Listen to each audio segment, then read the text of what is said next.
Welcome to Life Story 999. In today's powerful tale, we'll meet Margaret, a lonely elderly woman, who one day encounters two young children at her door with a confession that changes her world forever. This story is a testament to courage, compassion, and the strength of human connections. If you're moved by heartwarming tales like this, please like this video, share your thoughts in the comments, and don't forget to subscribe for more incredible stories. Margaret Green, an 82-year-old widow, found comfort in her garden. Every morning, she slipped on her well-worn gardening gloves, adjusted her sun hat, and stepped out into the colorful world she had nurtured for years. Roses, lilies, and daisies adorned her modest plot, creating a sea of color that brought Margaret an enduring sense of joy. Her garden wasn't just a collection of plants. It was a canvas of memories. Each flower reminded her of a different time in her life, many connected to her beloved late husband, John.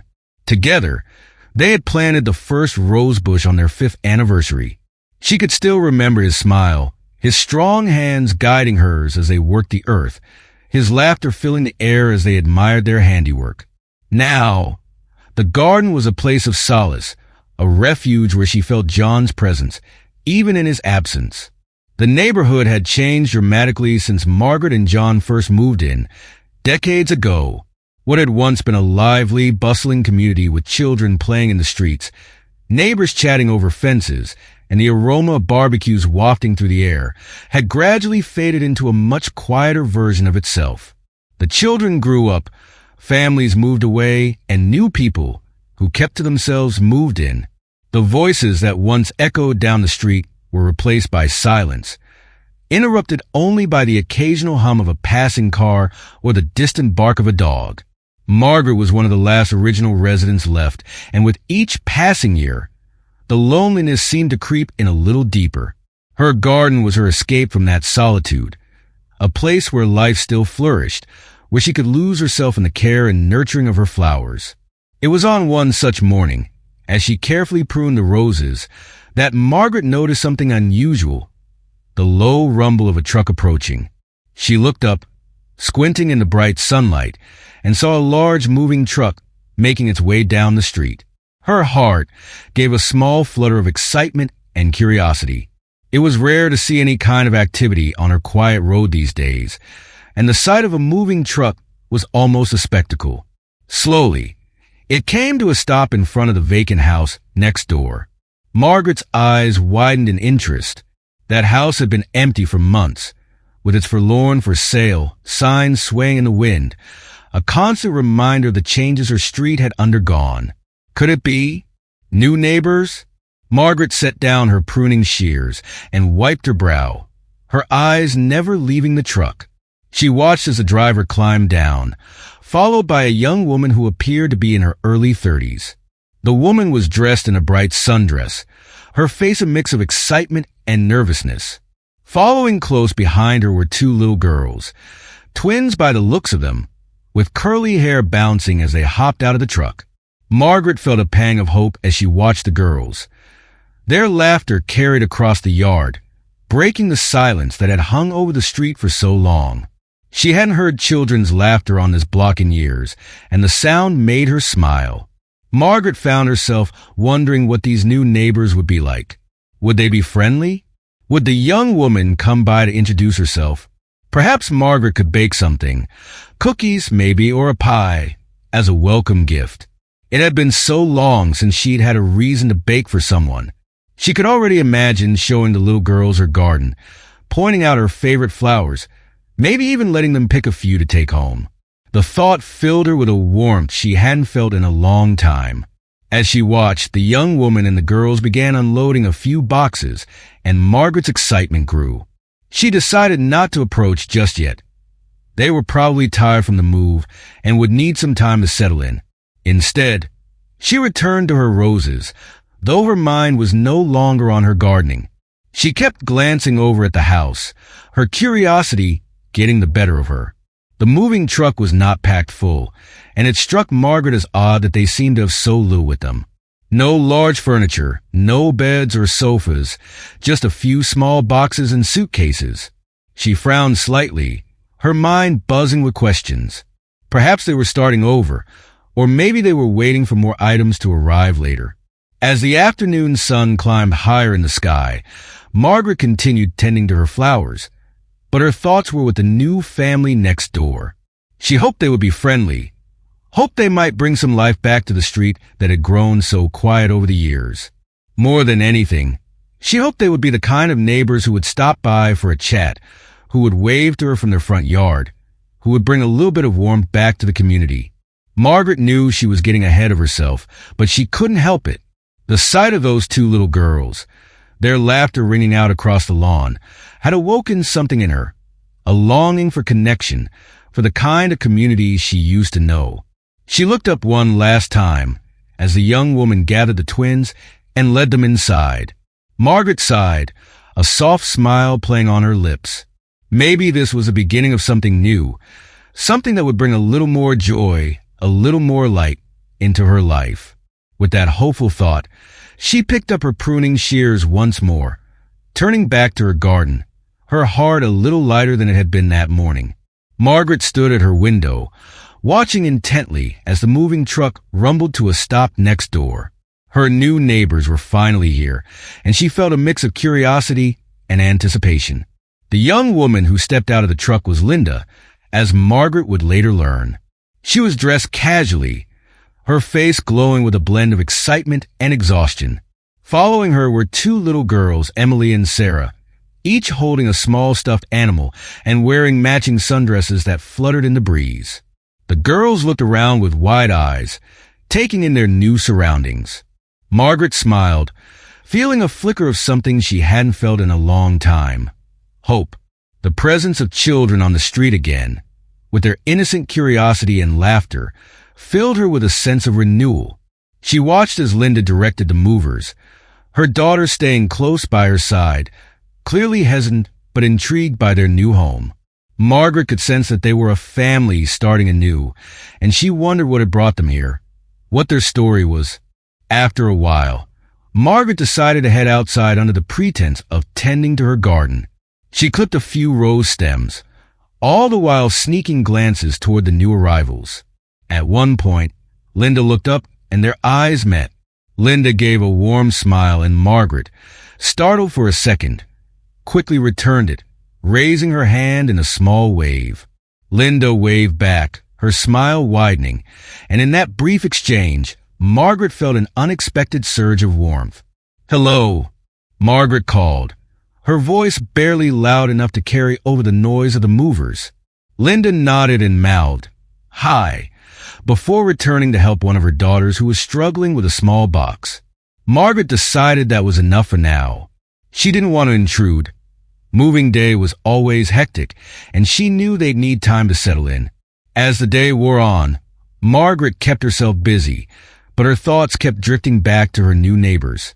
She imagined getting to know Linda, perhaps inviting her over for tea once they were settled.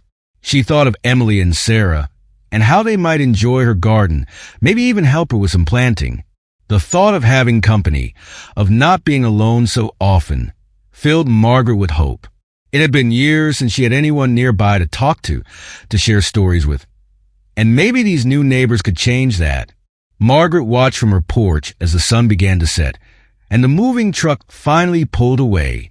Linda and the girls stood in their front yard, looking up at the house that was now their home. Margaret felt a smile tug at her lips. She knew she would give them their space, let them settle in, but she couldn't help but feel excited at the possibility of a new friendship. The warmth of Linda's smile, the bright laughter of Emily and Sarah. It all seemed to bring a spark of life back to this quiet street. Margaret turned back to her garden, the twilight casting long shadows across the yard. She felt lighter, her heart lifted by the promise of new beginnings. She knew that, in time, she would get to know her new neighbors, and perhaps, just perhaps, the street would begin to feel a little less lonely again. That night, Margaret was startled awake by a loud noise coming from the direction of Linda's house. It sounded like something heavy had been dropped, the kind of sound that echoed in the stillness of a quiet neighborhood. Margaret's eyes flew open, her heart pounding as she tried to gather her bearings. She listened, straining her ears against the dark, hoping she might have imagined it. But there it was again, a muffled thud, followed by what she thought were faint cries. The sound chilled her, piercing the peaceful silence she had grown used to. Margaret sat up in bed, the dim glow of her bedside lamp barely cutting through the shadows of her room. She glanced at the clock on her nightstand. It was almost midnight.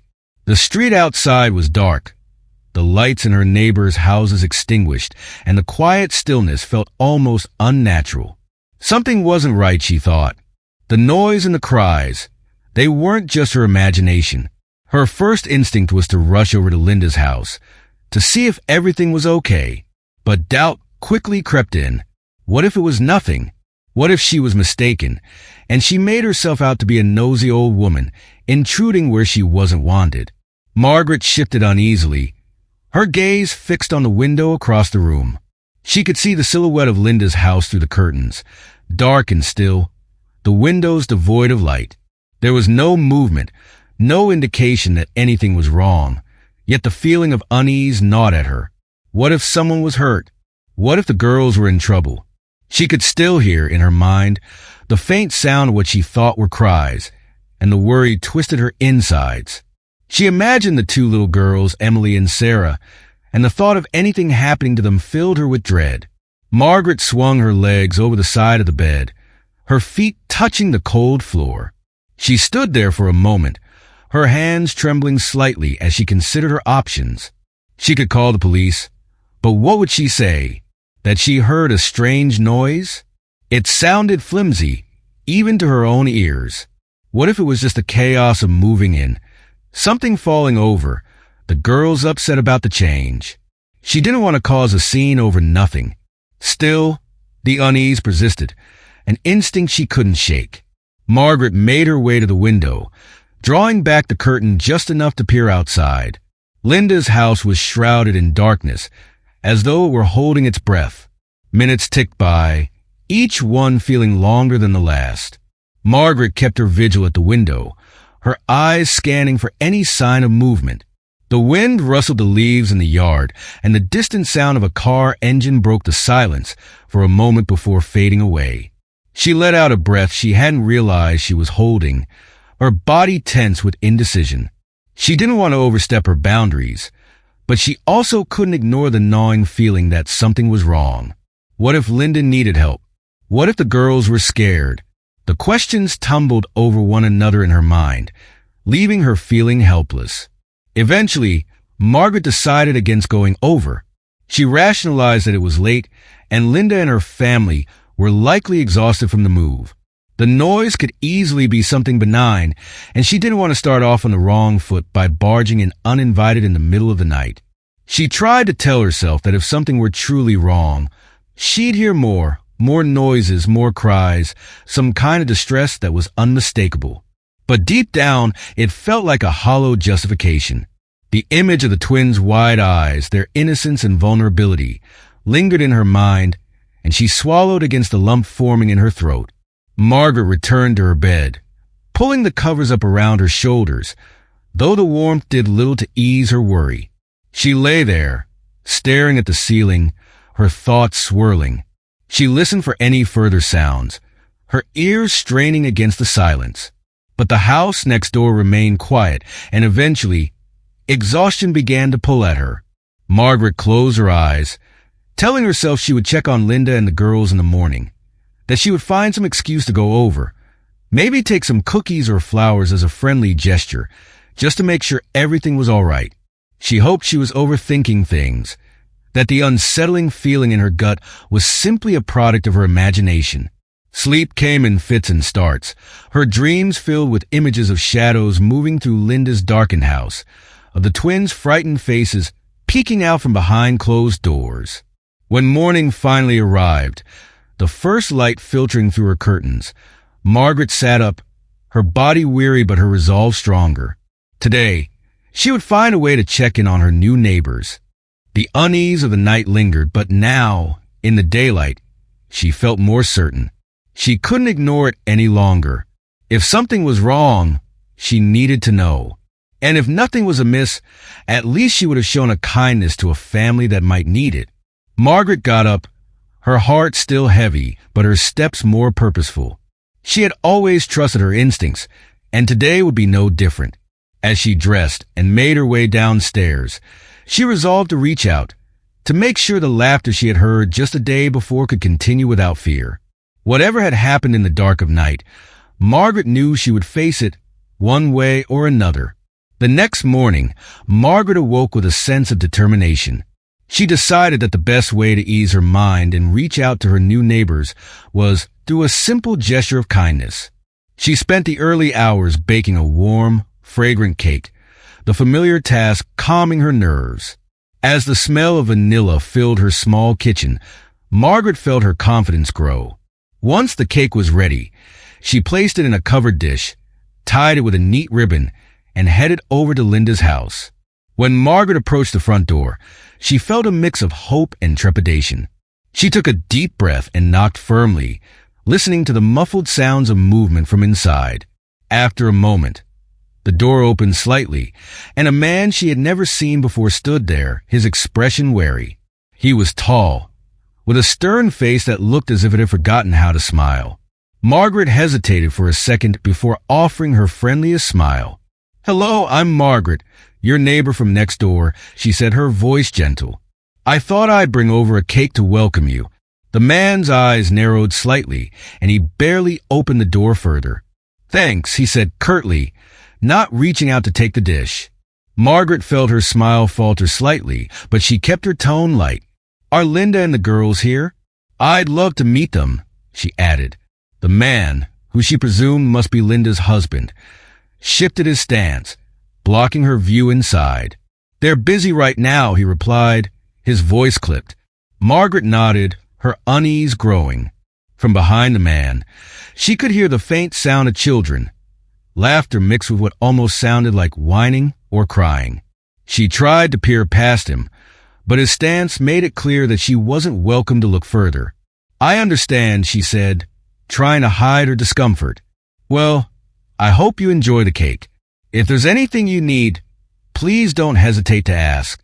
The man finally took the dish from her, his expression unchanged. "Thanks," he repeated, before closing the door with a finality that left Margaret standing on the porch, her heart sinking. She stood there for a moment, staring at the door, the uneasy feeling from the night before returning with full force. There had been something about the man's demeanor, something cold and guarded, that left her feeling more concerned than reassured. Margaret slowly turned and walked back to her house, her mind racing. She couldn't shake the feeling that something was wrong. The muffled sounds of the children, the way the man had blocked her view, the coldness in his eyes. None of it sat right with her. She wanted to do more, to make sure Linda and the girls were all right. But she also knew that she couldn't force herself into their lives. For now, she would have to wait, watch, and hope that her instincts were wrong. As she stepped back into her own home, Margaret set the empty cake plate on the kitchen counter, her thoughts heavy. She had done what she could for now. She had reached out, offered kindness, and tried to make a connection, but the unease remained, gnawing at her. Margaret decided she would keep a close eye on the house next door. If anything seemed off again, she wouldn't hesitate to act.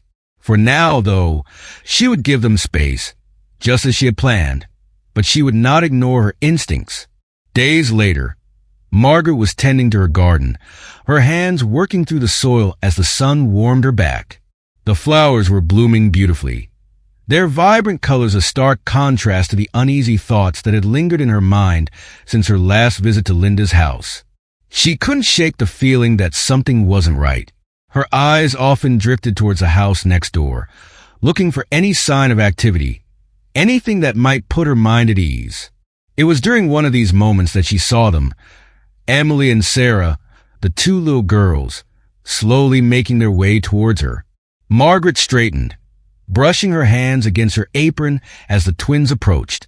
Their small faces were lined with worry, their eyes wide and filled with an emotion that made Margaret's heart clench.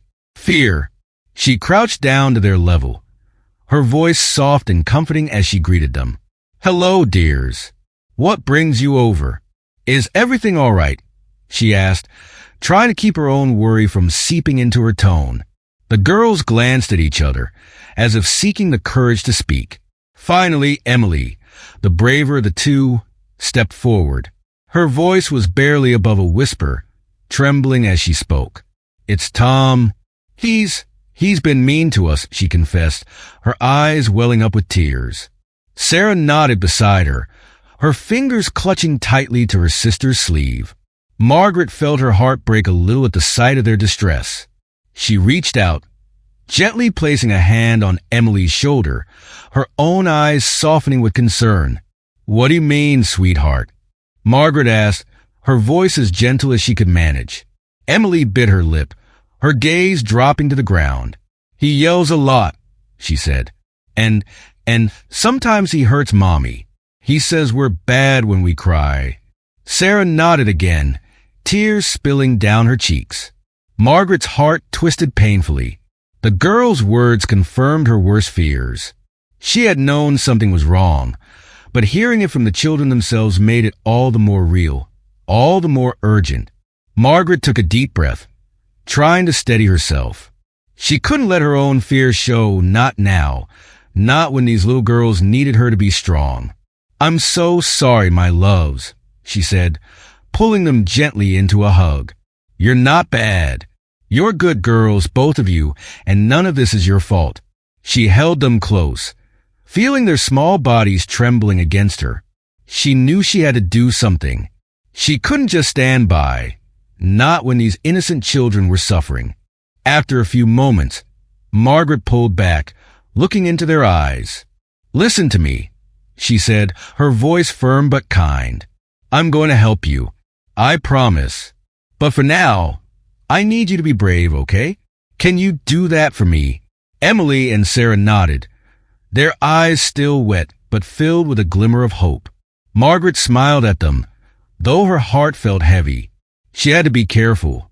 Whatever she did next, she needed to make sure it wouldn't put the girls or their mother in more danger. Margaret watched as the twins slowly made their way back to their house, her heart aching with every step they took. She could see Tom's shadow moving behind the curtains, and the sight of it filled her with dread. She turned back to her garden, her hands shaking slightly as she resumed her work, her mind racing. She knew she couldn't keep this to herself. She needed to act, but she also needed to be smart about it. The last thing she wanted was to make things worse for Linda and the girls. That afternoon, Margaret sat at her kitchen table, a cup of tea growing cold beside her as she stared at the phone. She had considered calling the authorities before, but each time, doubt had held her back. What if she was wrong? What if her intervention only made things harder for Linda and the children? But now, after hearing the girls' frightened words, she knew she couldn't let fear stop her. She had to do something. She picked up the phone, her fingers trembling slightly as she dialed a number for the local police station. The voice on the other end was calm, professional. This is a local precinct. How can I assist you? Margaret took a deep breath, her voice wavering as she spoke. I need to report a situation involving my neighbors. She began, explaining what she had heard from Emily and Sarah, the noises she had heard that night, and the cold demeanor of Tom when she had tried to visit. The officer listened attentively, asking clarifying questions. Margaret answered as best as she could, her heart pounding in her chest. When she hung up the phone, Margaret felt both a sense of relief and a wave of anxiety. She had done what she could. She had reached out for help. Now, all she could do was wait and hope that the authorities would take her concerns seriously. She looked out the window, her eyes drifting towards Linda's house. The sun was setting, casting long shadows across the yard, and Margaret felt a chill run down her spine. She hoped that soon those shadows would be lifted and that Linda and her daughters would be safe. Margaret spent the rest of the evening restless, unable to focus on anything but the thought of those little girls, their frightened faces, their desperate need for help. She knew she had done the right thing, but the waiting was unbearable. She prayed that the police would act quickly, that they would see the fear in Linda's eyes, hear the pain in her voice, and understand that this family needed saving. As night fell, Margaret sat by her window, watching the darkened house next door, her heart aching with worry. She had made a promise to Emily and Sarah, and she intended to keep it. No matter what it took, she would make sure they were safe. She would be their advocate, their protector, in whatever way she could.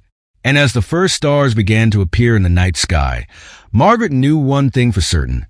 She would not rest until Linda and her daughters were free from the fear that had taken hold of their lives. Overcoming her fear, Margaret picked up the phone and dialed the police. Her hands were trembling, her heart pounding with anxiety. She detailed everything she had witnessed. The noises in the night, the cries, the unsettling demeanor of Tom, and the heartbreaking words of the twins. The officer on the other end listened patiently, asking for specifics, and Margaret tried her best to provide all the details. When she hung up, a mix of emotions washed over her. Relief that she had taken action, fear of what might come next, and a desperate hope that she had done the right thing. Margaret found herself pacing her living room, her mind racing with possibilities. She knew the authorities would take time to respond, but every moment felt like an eternity.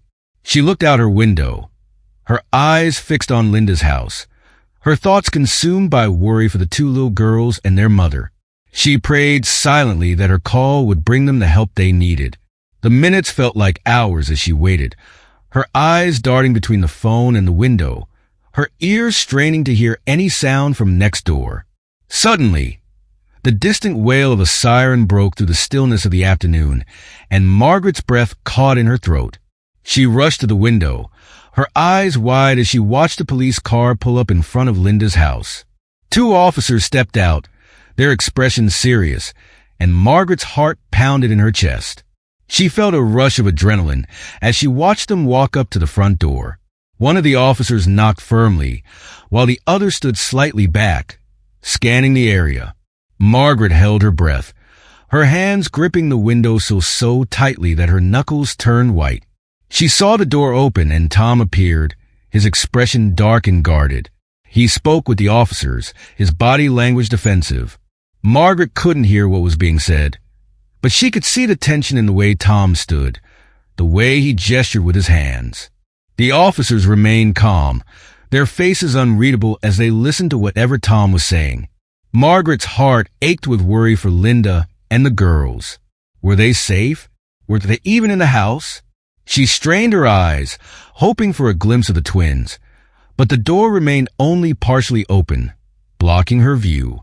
After what felt like an eternity, one of the officers motioned towards the house, and Tom stepped aside reluctantly, allowing them inside. Margaret's breath caught as she watched the officers disappear into the house, the door closing behind them.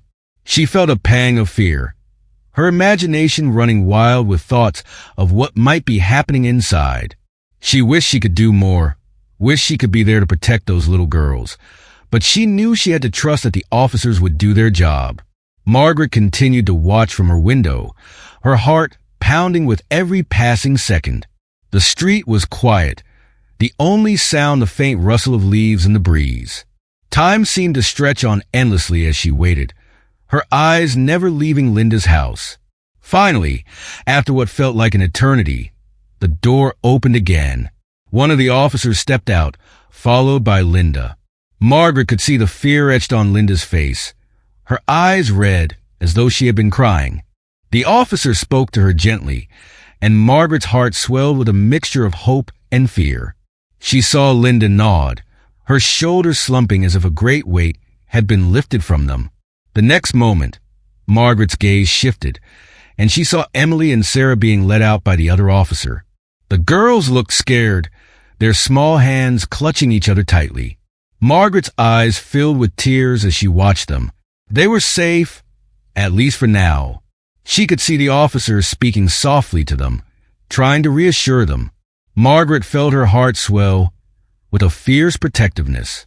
She knew this was only the beginning, that there would be many challenges ahead.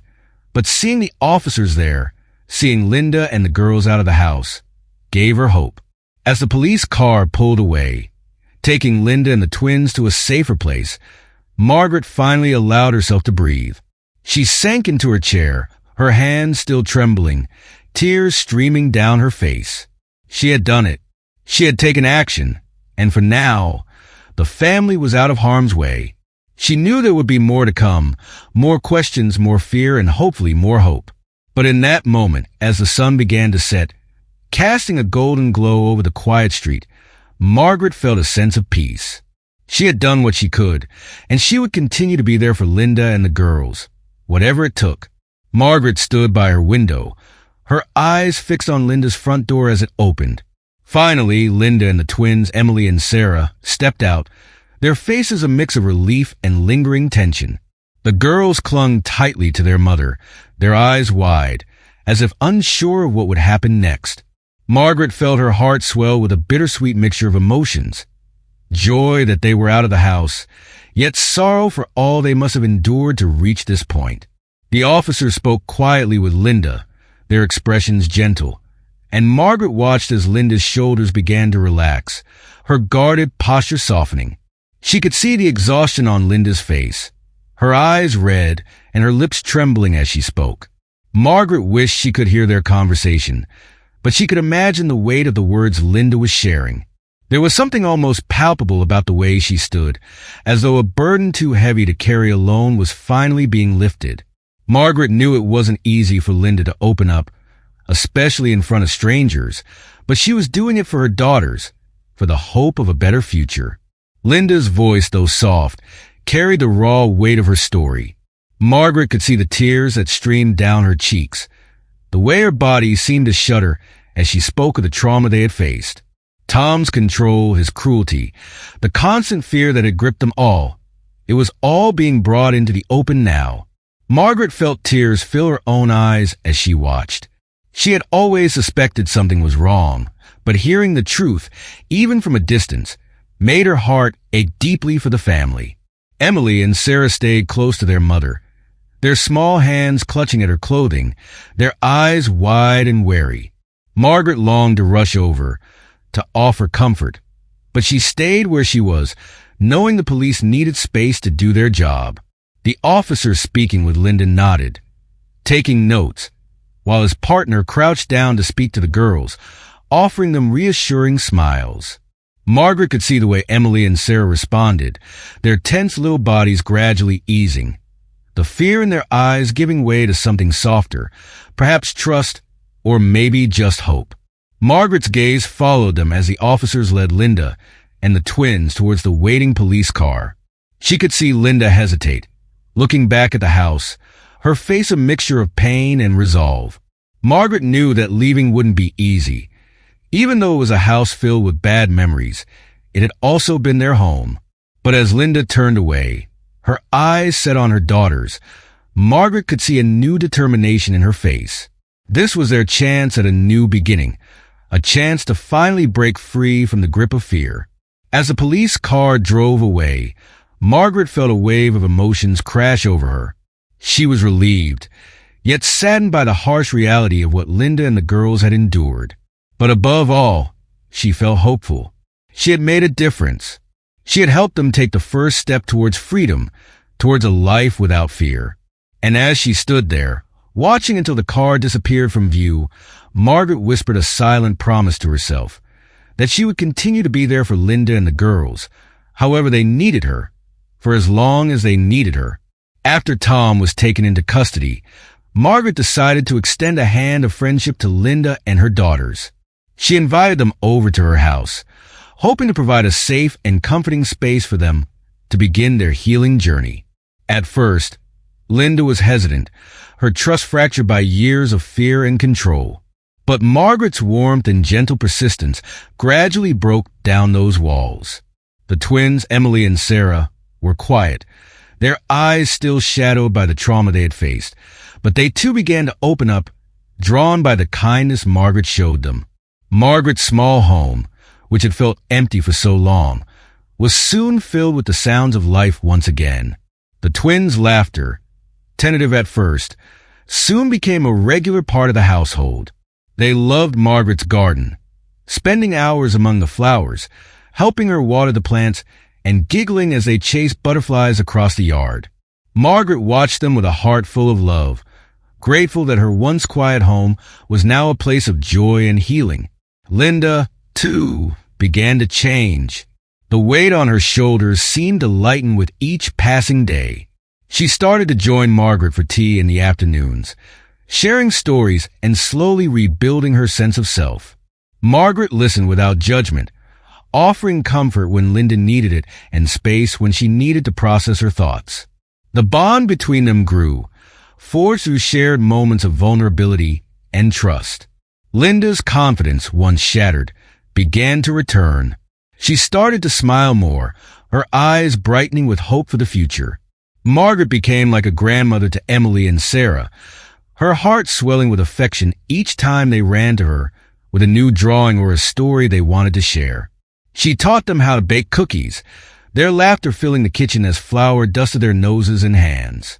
The twins, once withdrawn and fearful, began to thrive in the warmth and security of Margaret's presence. They no longer jumped at sudden noises or clung tightly to their mother in fear.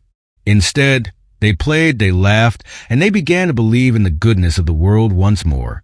Together, they built a new sense of family, one that wasn't defined by blood but by love, support, and resilience. The scars of the past were still there, but they were healing slowly but surely. Margaret felt a deep sense of fulfillment in knowing that she had helped make a difference in their lives. And in turn, Linda and the girls brought light back into her own life, filling the emptiness that had settled in after her husband's passing. As summer turned to autumn, Margaret looked around her home, now filled with warmth, laughter, and the comforting presence of her newfound family. She knew that the road ahead would still have its challenges, but they would face them together. And that, she realized, was all that truly mattered.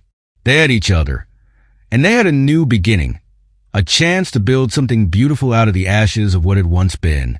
Margaret's decision to act, even with initial hesitation, teaches us all the importance of compassion and courage. Her bravery not only changes her life, but also brings safety and hope to a family in need. This story reminds us to trust our instincts and reach out when we sense something wrong. We never know whose life we might save. If you enjoyed this story, please share your thoughts below, and subscribe for more touching tales from Life Story 999.